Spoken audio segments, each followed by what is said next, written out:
Son of a bitch. What am I even thinking? I am tired tonight.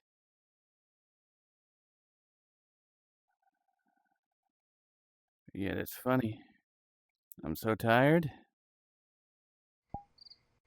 But I managed to remember to set shit up. What the fuck, right? Holy shit. Ugh. Good evening, everybody. I don't know how long I'm going to stream for tonight. I'm that fucking tired. Honest to God. But I figured, you know, might as well, you know. You don't want to, you know what? I thought I had everything set. Obviously I don't. Where the fuck is that anchor bullshit? Local biatch. That's better. That's fucking better. God damn. Ugh. But yes, I am so bloody tired. Fuck.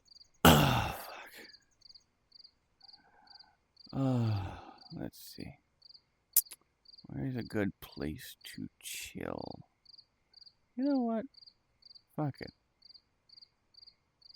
I know a good place. We just gotta fly there. It's a place that Axe used to use all the time. But then he ran out of brain power.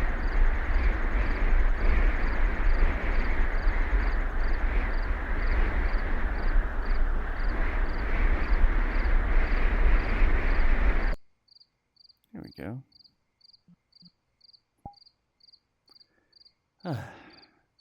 I think a little bit of a chill campfire vibe is due. Grab me farkin' camera. Grab me farkin' camera. Sit down so it looks like I'm... You know what? That's funny.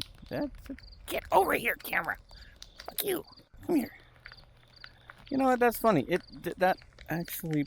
The positioning actually looks like I'm sitting on the fucking log. That's cool. Oh, fuck yeah. There we go, yeah. Now, just to be polite.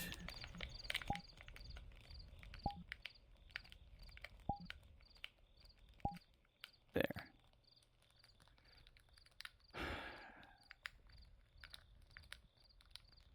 So I guess, in a way, this is probably story time.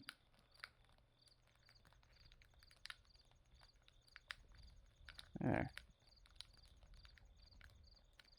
You know what? There. Get the fire in. There we go. So, make sure my anchoring is still local. Yes, it is. Good.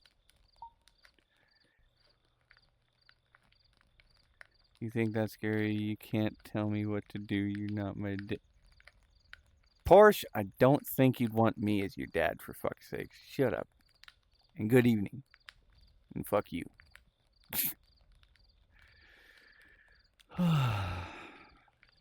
So,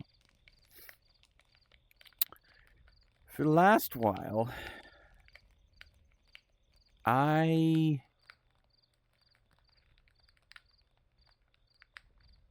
haven't exactly been in a... It's 12 to tomorrow. Okay, maybe for you. It's only like 3 hours, 12 minutes till tomorrow for me, so... Yeah. So anyways. Or you try making original stories on Zip Sleep. Hey, Axe. I'm fucking tired. Maybe I'll actually attempt one for once. I don't know.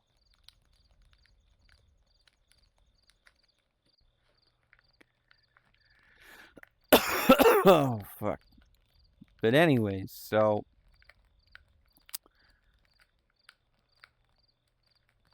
in the last while, I haven't been in the best of mental states. I'll fully admit it. And right now, there's a lot of fucking stress at work. And I'm also, the weather's getting better, so I've been fighting to get my station wagon finally running. Because, I mean, it's been fucking sitting there for ages. And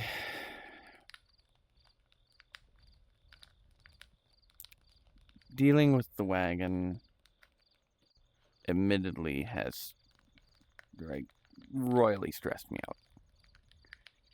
As well as dealing with work. Today was actually quite the bullshit day. The short of it,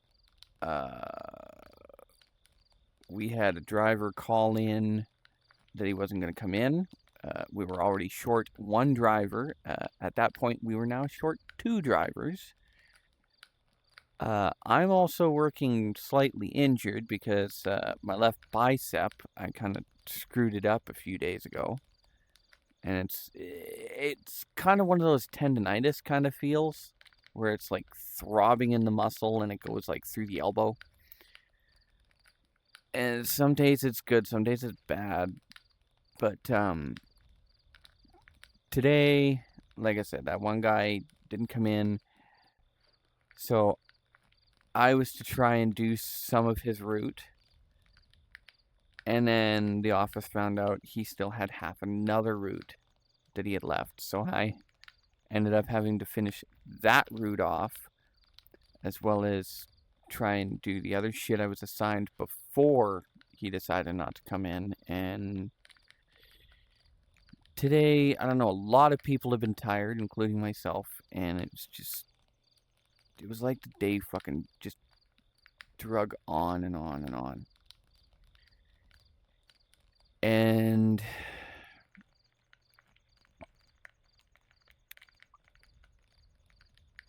as well, like, I'm not going to get too far into the personal life, but, yeah, I've been kind of mentally crashing that way. And, yeah, just trying to hold my head above water, hope for the best with things, and, yeah. I know, last weekend, I had a very big crash out when I was fighting with the engine in my wagon. The short of it, I blew a major fuse over it. And it spiraled into me basically talking to myself, or the spirit realm, if you will, and basically, you know what? That I'm not even gonna continue with that. That doesn't need to be said on stream.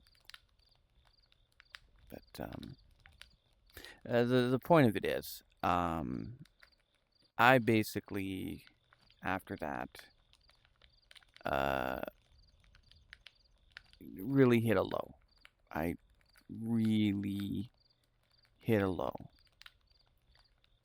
And at the time, I was hoping just to kind of hang around some people,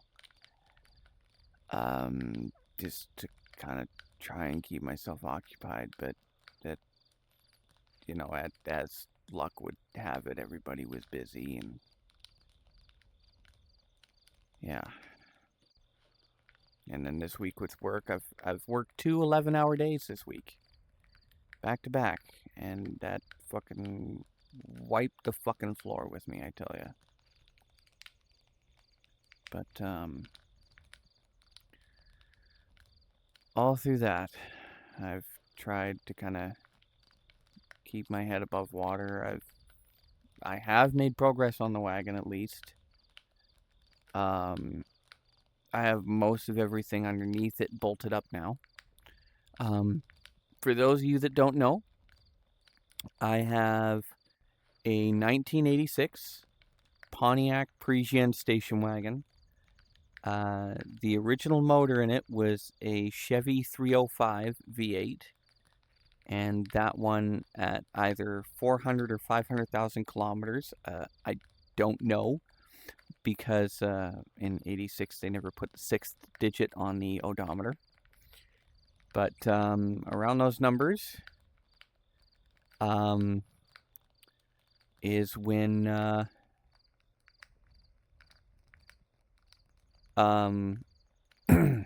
sorry for the bot. That is when they decided to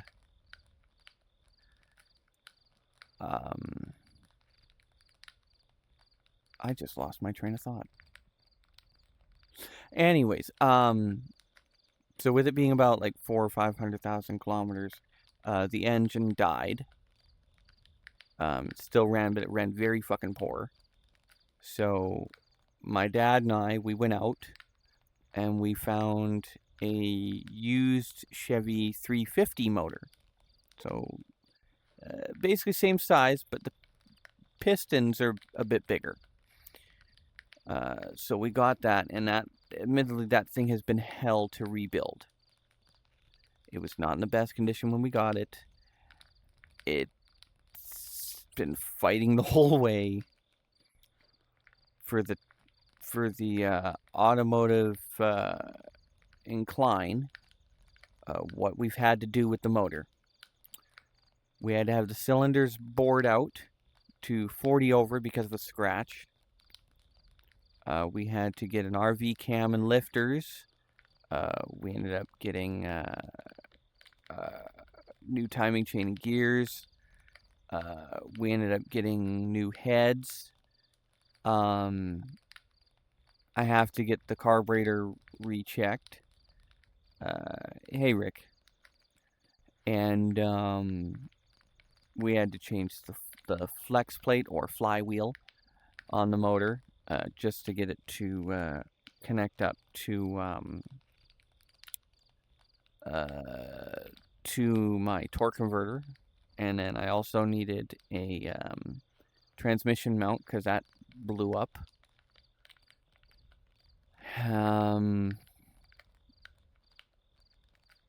Yeah, and now we have to swap the water pump, because the one we have on there, for some reason, it's missing threads on a hole that it needs to put the power steering on.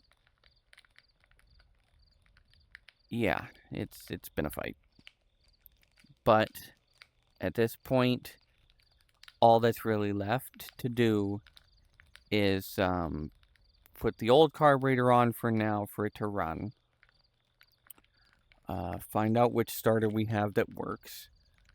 Throw that on. Put the exhaust manifold on the passenger side, because I put the driver's side on tonight.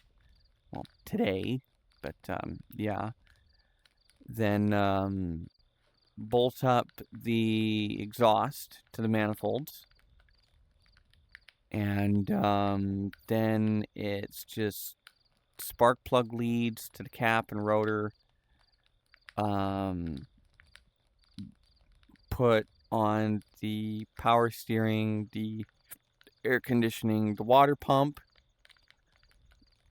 the alternator, connect up the fuel line, put the fan on the water pump, put the radiator in, put the oil filter on, put in the oil, put the coolant in the system, and hope to God it runs. And if it does, on goes the hood. And then it's cleaning the interior, because unfortunately the interior's become a bit of a penicillin farm, sadly. But yeah, I've been trying to deal with that, and just been getting frustrated with it, and it's, you know, not fun, not mentally fun at all. And I know that's bled into some things in my personal life and my feelings on certain things and that. And for lack of a better term, I've been Burb Downy, if you will. I haven't been the best of spirits, and I know I'm flawed for that. In fact,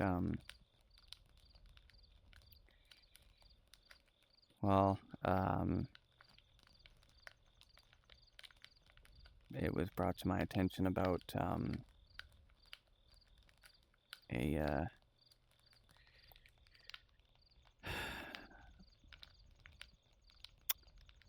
lack of confidence that I have, and yeah, it's that on its own is a mixed baggage, because well, in your mind, or at least in my mind,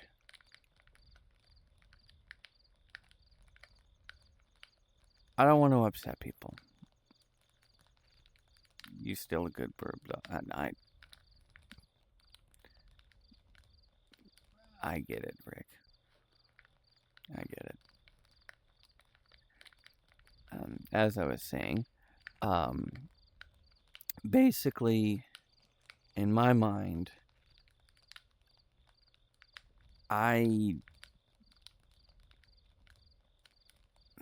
for lack of a better term, I overanalyze things. I overthink, and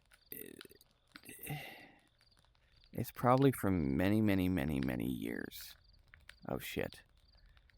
And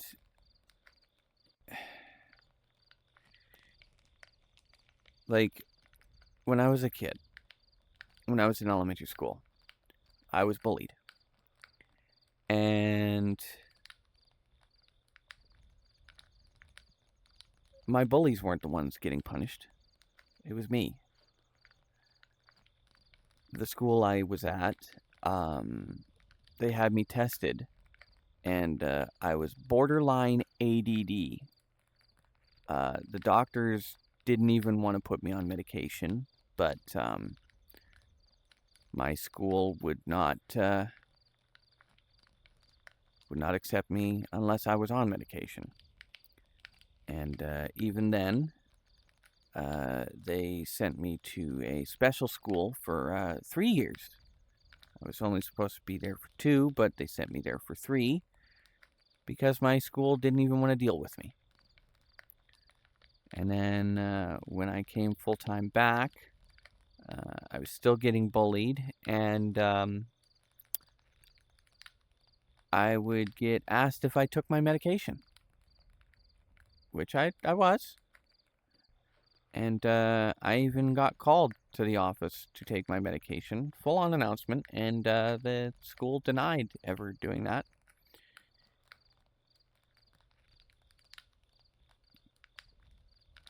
But, so yeah, I kept getting bullied, and I had so many bullies that I was the one being sent home for lunch. It wasn't my bullies. It was me. And my shit even got vandalized. Like, I lived only like a block over from school. Big block, not like small, tiny little cul-de-sac type thing. No, it was an actual full-size block. And I would ride my bicycle to and from school. And half the bloody time, I had stuff ripped off my bike. Like I had a purple basket on the front. That got ripped off and thrown on the school roof. Same as I don't know if anybody remembers this or not, but like with kids' bikes, like the small to medium ones, they'll have like the foam padding type thing with like the Velcro cover on like the crossbar here, and then the I can't remember if there was another one or not. Mine had the crossbar on the handlebars because my handlebars went like this, but there was a small crossbar across. That's how I mounted the purple basket. But there was a pad there and a pad there, and those got taken off and torn to shreds. And then I had my helmet split in two and tossed on the roof. And the most common thing was my tires getting popped. My bullies would put holes in my tires, some so bad that the janitor would fill the tire, and I'd make it maybe a quarter of the way through the parking lot, and my tire was flat, and I'd be literally riding home on a rim. And the school would do nothing about it. My dad would show up to the school. He'd try and deal with it, and the way my school was designed, the office was at the front of the school, as it usually is, and the kindergarten class was all the way at the end of the school. The school was kind of shaped a little bit like a C, and the kindergarten class was all the way at the end of the school next to the gym. Anytime the principal saw either my dad's work truck or one of his cars pull in, all of a sudden he had to go do something in the with the kindergarten class, and was never available to talk to my dad. And yeah, so he tried, and I think they even tried bringing it up to the school board, and nothing really came of that either. But yeah, like the bullying even spanned outside of school. Like this is one other time on the school ground before I get to outside. In grade 6, I was in a class that we had to go in a portable. Basically a classroom trailer, if you will. I know them as portables. But anyways, so our teacher would actually lock it until he got back.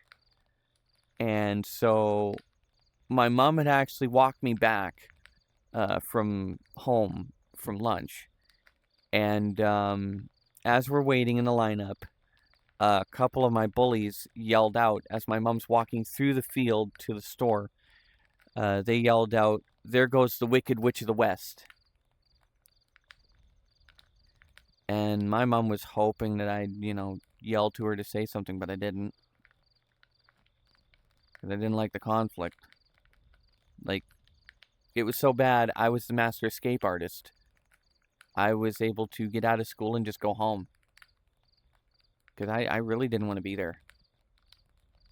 I really did not want to be there. But, yeah, as I was saying, the bullying kind of spanned outside of school. Like our local mall, I was with my dad one day, and a couple of my bullies rode by on bikes, and they mouthed me off and everything. And my dad even tried bringing that up to the school again. And the school didn't give a shit because that was, off property, But high school, I never really had a proper high school. I ended up going to it was supposed to be a specialty program once again, and it fell apart in like the first week I was there. The head teacher that was running it had to take a permanent leave of absence, and the two that were there just didn't know what they were doing. They tried to throw in a proper teacher that was trying to teach, and the other two didn't like it, and it all fell apart. And then we ended up homeless because we tried moving up north from where we are. We were supposed to live with my half brother and his wife at the time, till we found a place. But they ended up kicking me out of the trailer. And it's because I didn't hear his wife ask me to make juice, or Kool-Aid, if you will. And I legit didn't hear her ask me. And apparently she got right pissed off. And I had just inflated an inflatable boat, so I was going to take it down. It was summer, and my dad was going to take me down to Okanagan Lake in Penticton. That's where we were. And I had it inflated, and so he come out and he starts deflating it. I'm like, what the hell is going on? And he's not telling me anything. He's just deflating my boat. And I'm just sitting there completely confused. Like, what the fuck? It was after we left that my dad told me, and he wasn't mad at me at all, but he told me that they kicked me out of the trailer home they had, and why. And I'm like, what? I don't even remember her asking me that. And he's like, yeah, they kicked you out for that. I'm like, well then, like, if they kicked me out, why are we going? And he's like, because your brother said that we were still welcome there, and we looked at him straight in the face and said, if he's not welcome, we're not welcome. And so we left, and we ended up actually living in a campground, I think for, it was 1 or 2 weeks. And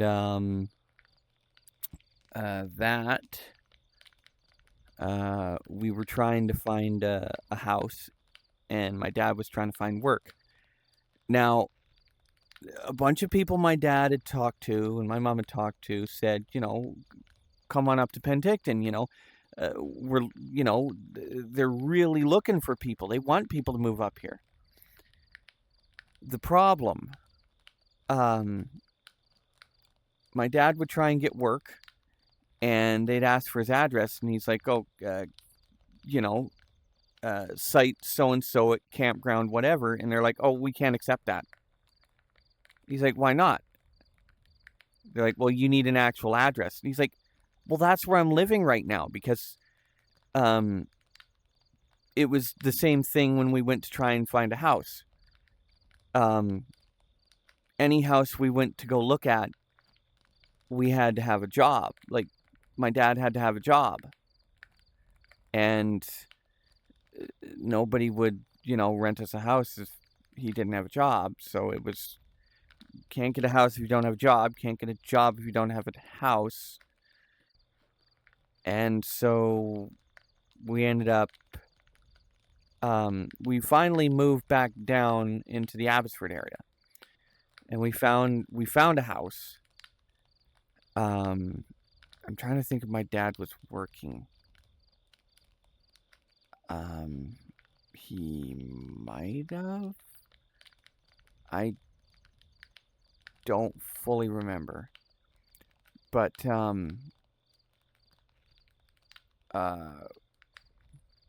I remember we lived in this house for 6 months that we were in. It was a disaster when we moved in. Like, the place was trashed. We were tasked with fixing it up, and the rental agency didn't fulfill their end of the bargain.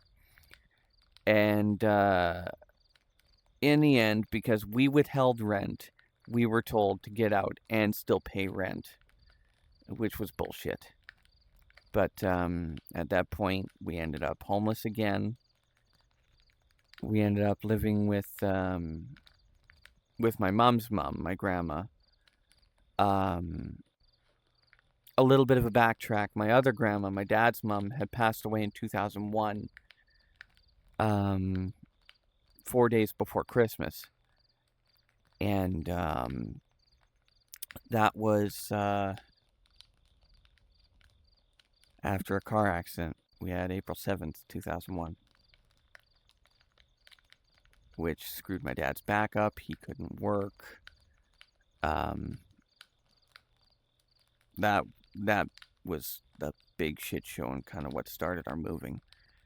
But anyways, back on track. So we're living with my other grandma, my mom's mom, just for a month so we could find a place. And that was stressful. And eventually we did find a place. It was this little 2-bedroom shit shack. And it was, I think it was $750 a month. And in the winter, it went down to $700 because it was electric heat. There was no gas. It was all electricity. So the owner of the house, which we directly dealt with him,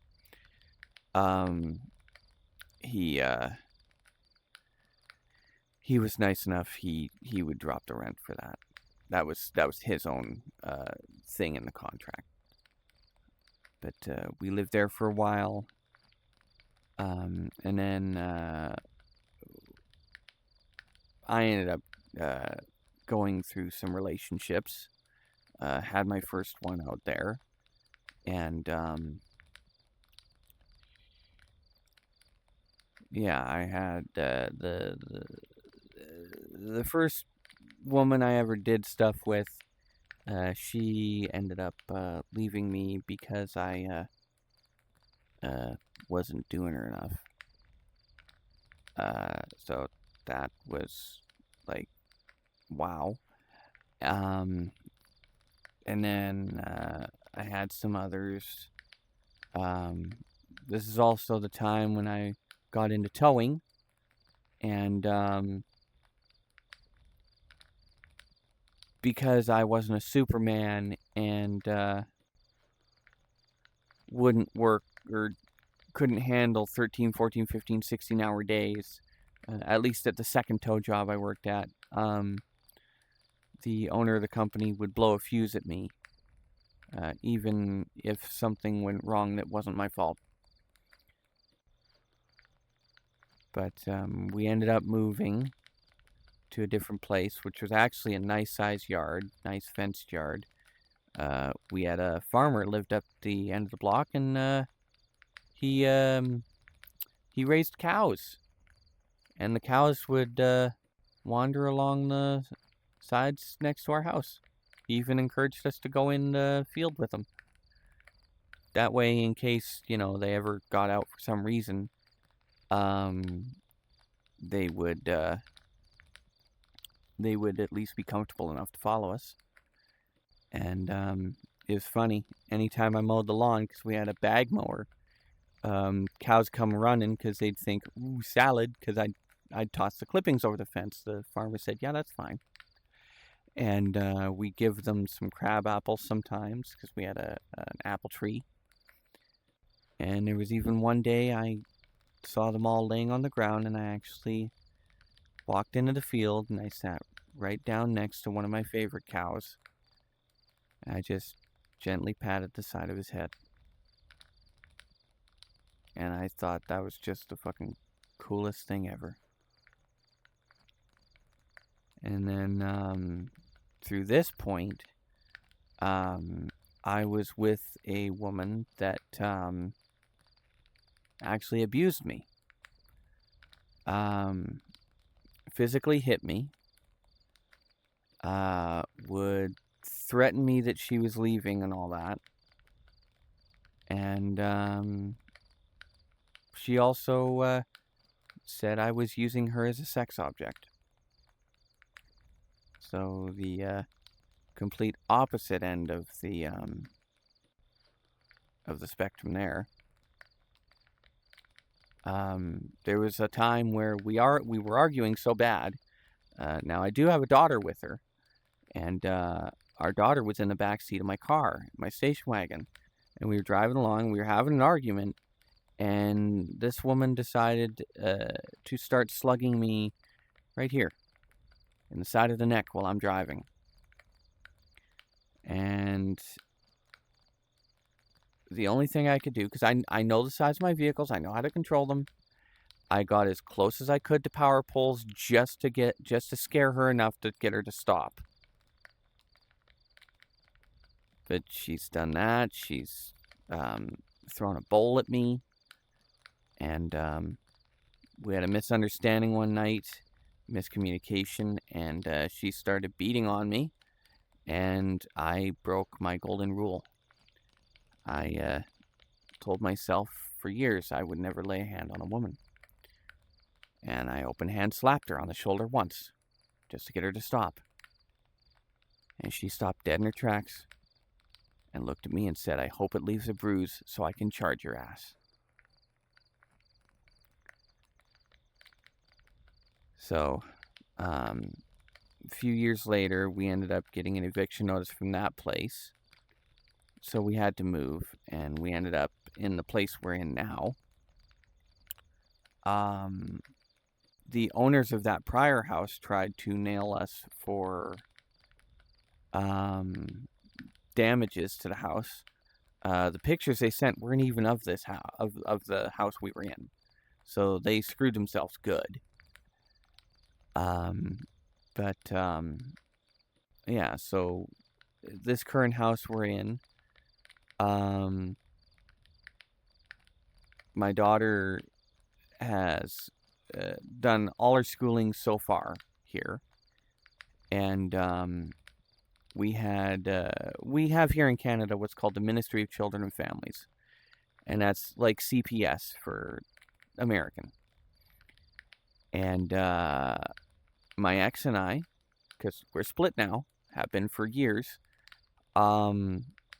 we had the ministry called on us for something involving our daughter. Now, my ex would never clean the house. It was always more shit would come in the house. I'd work, I'd come home, I'd struggle to try and clean anything up, and piles would just either shuffle around or get bigger. And so the ministry got involved. She wasn't doing anything to clean. And we had a big blow-up argument. She threatened to leave, and I finally said, fine, do it. We're done. I'm over this. And so we split. I shoveled all her shit into the house she rented. My house finally got straightened up and emptied. Yes, my parents do still live here too. I live in the basement. They live upstairs. We share in the rent. And they help me with my daughter. But yeah, so there was the ministry. That one got cleared up. But I kept getting it randomly called on me, saying I was abusing my daughter. And each time they found nothing. After my ex and I split, I actually got together with a coworker of mine. Her name was Carol. Actually, that's who's on my necklace, if you've ever seen it.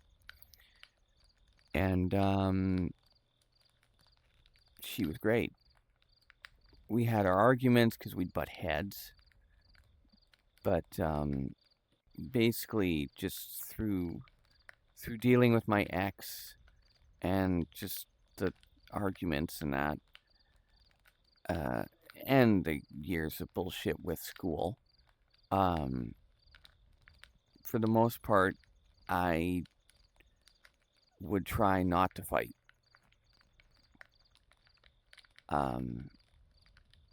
We had a car accident in 2019 that ended up giving her a concussion, and at that point she didn't ever go for a drive in the wagon again.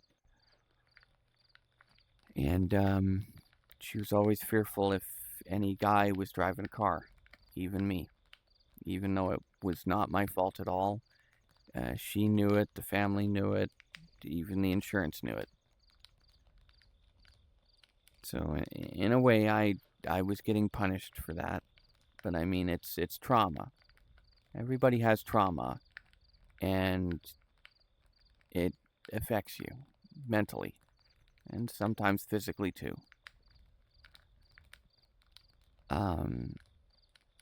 And then July 8th, 2023, we were lying in bed together. It was a typical Saturday morning. It was sunny out, and we were trying to figure out what we were going to do with the family. And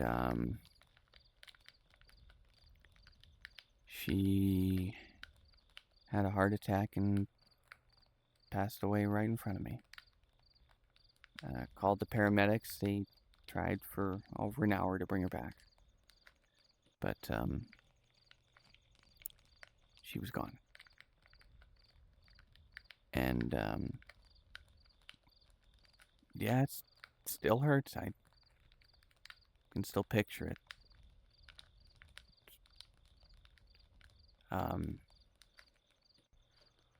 That also hurt my, I guess you could say, confidence level, if you will. Because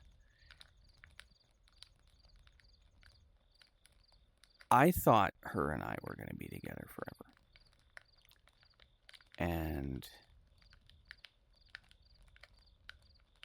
she ended up passing away from a health issue we didn't know she had.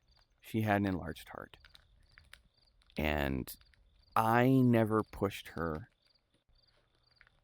to keep an eye on her health better. Because I didn't want to fight. I didn't want to argue. And who knows? Maybe she'd still be here.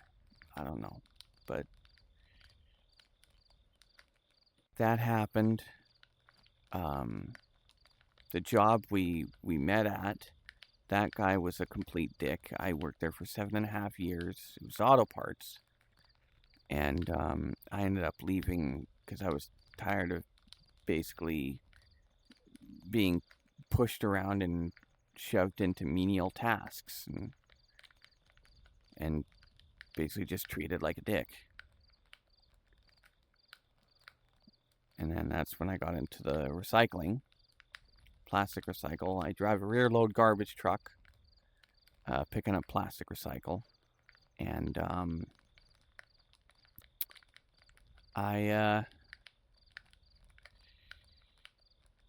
after Carol died, I ended up getting a VR headset and hopping in here. And, I guess in a way it's been a coping mechanism. But, most of the time, because of the ministry as well, anytime fights were going to happen or anything, I just learned to shut up. My parents have a bad habit of, I'll go to say something like, oh, I have something to tell you, and they'll just ramble off on what they think it is. And at this point, I just turn around and walk away. They'll get mad. They'll get mad and say, say what you want. And I just look at them and say, you apparently knew what I was going to say. So, and I just turn around and walk away. And then, well, situations in here since I've been in VR. I've met a bunch of people, joined a bunch of groups, then lost a bunch of groups, and lost a bunch of people too. And, finally, opening up, opening my heart up again, I know I get attached really easily and quickly.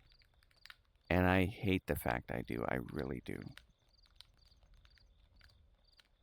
Because it scares the fuck out of me. Because I don't mean to do it, and I don't mean to seem to do it out of like militia or whatever. But like I get attached, and I've had a few times where it seemed like people were into me, if you will. And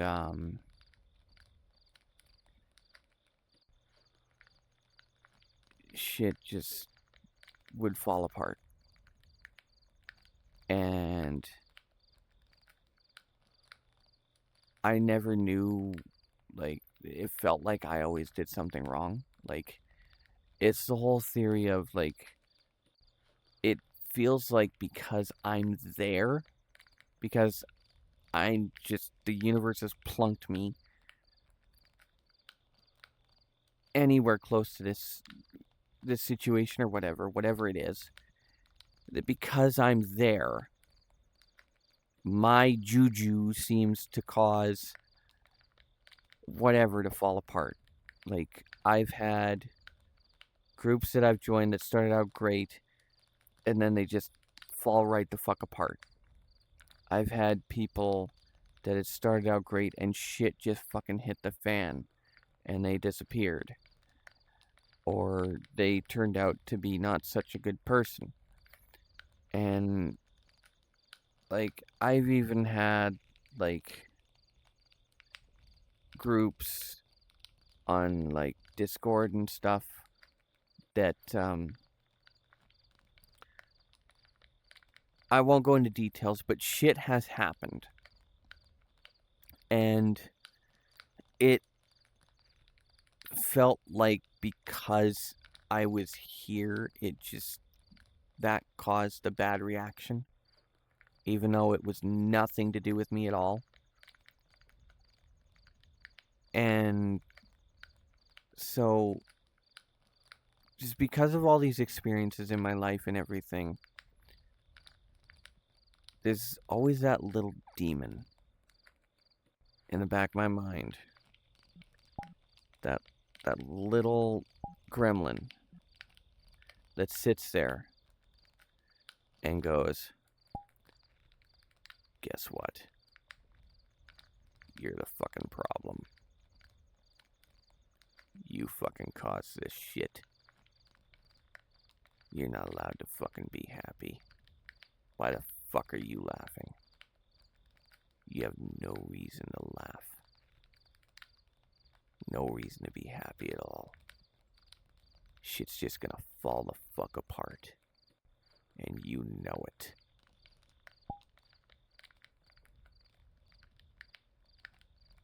And that little voice always hovers in the back of my mind. I try to ignore it. I try to move on. Like, people have mentioned about, my confidence level and that. And let me put it to you this way.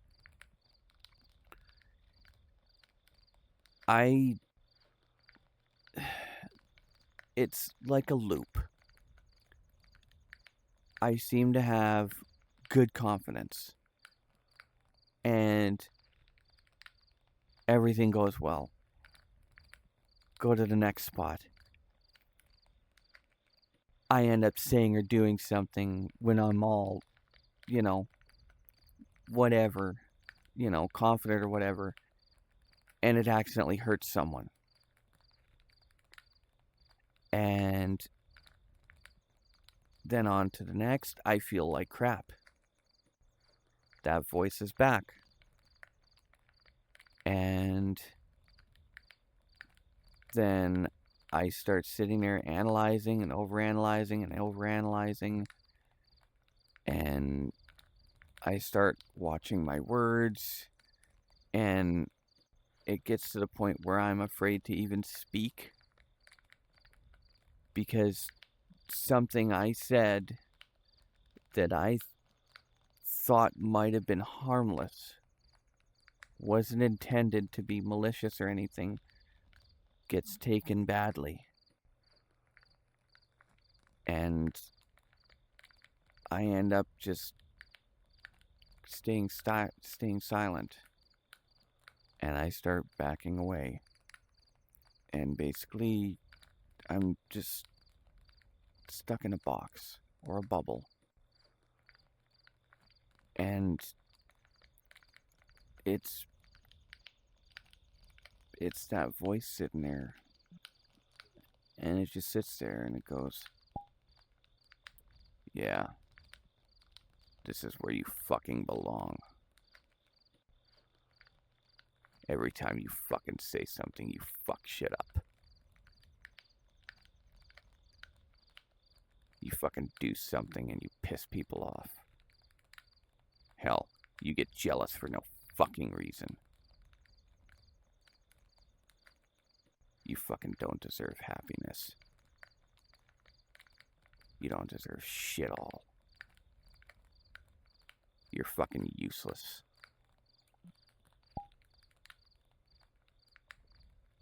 And yes, those are the words that I hear in my head sometimes.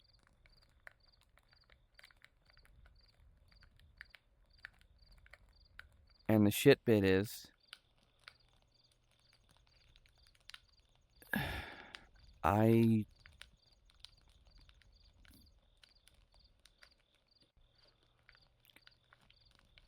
fell for someone. And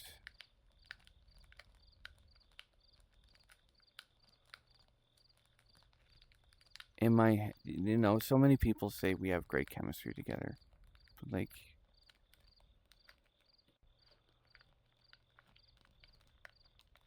I know they don't,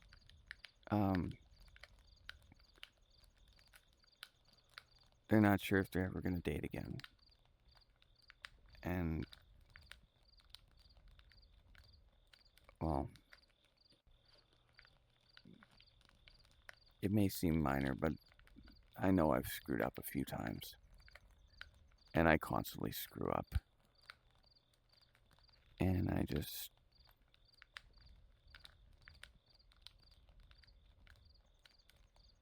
I'd want to prove that I'm worth taking a chance on, but that voice always comes up and just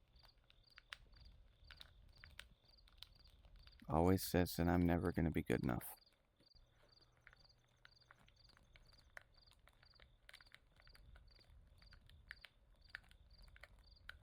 And it's basically just an endless loop.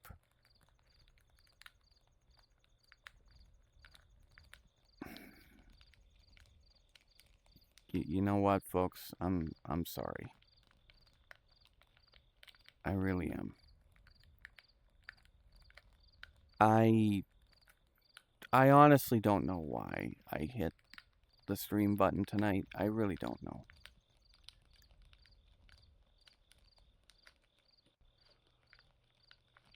I don't know. I've got friends that tell me that I should be pushing for affiliate on Twitch. That I should be streaming a lot more.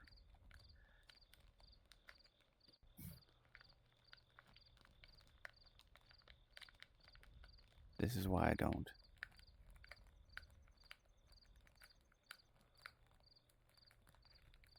Because I feel like more of a burden than anything. I try. Some days it's harder than others. But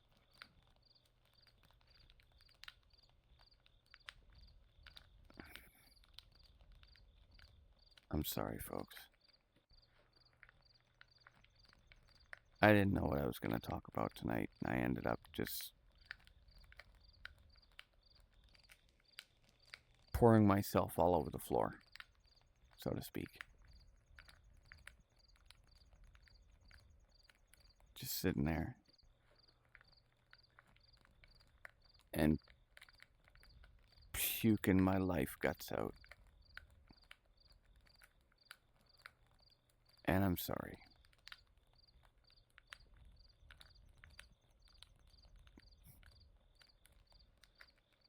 Nobody needs to listen to an old crusty burb.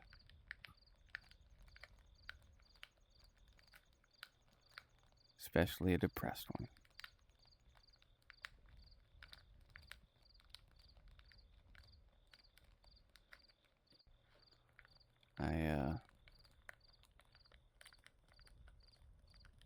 I think I'll fade off into the night for now.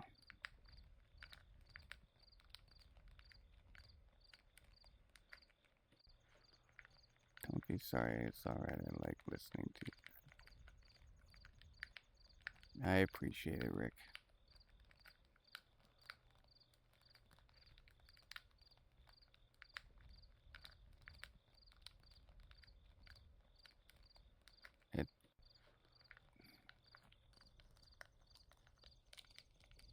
I'm sorry, though. I really am. I try to be happy, and then shit gets to me. And I just feel like I let everybody fucking down. I really do.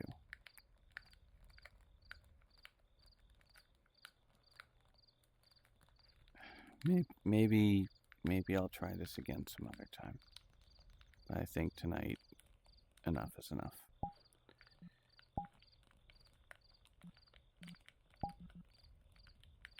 I appreciate everybody showing up.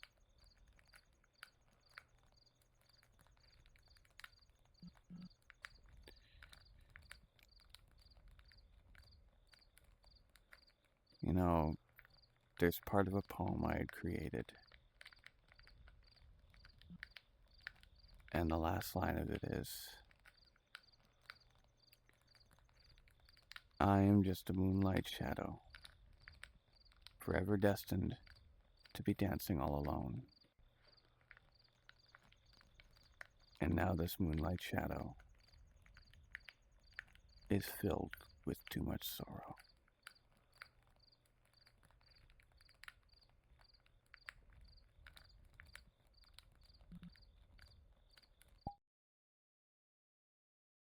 I leave you all with that. I'm sorry the stream wasn't longer or more exciting. We'll try again another time. Have a good night, everybody.